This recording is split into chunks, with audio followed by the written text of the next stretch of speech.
Dekat tangan saya ada Jentera Rising Edge daripada keluaran original Tamiya.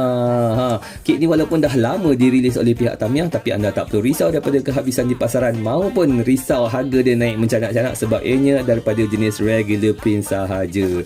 Macam mana nak kenal item regular atau tidak? Tengok dekat item number dia. Start dengan nombor 1 ialah regular print. Start dengan nombor 9 ialah item yang limited edition. Dekat sisi samping bawah ni ada tengok made in Philippines sejak daripada tahun 2011 lagi. Dan di sisi samping lagi satu pula, instead of dapat senarai item-item, tapi kita dapat gambar Lita dan juga gambar 4 Tamiya Mini 4W yang lain. Ada gambar Dash 1 Emperor, ada Tridagger X, ada Avante dan juga ada Magnum Saber. So kepada siapa yang teringin nak dapatkan kit ini, insyaAllah saya akan sertakan link pembelian Shopee pada ruangan sebelah kanan atas video ini. Jadi kalau siapa yang teringin nak beli, dapatkanlah link anda di sana.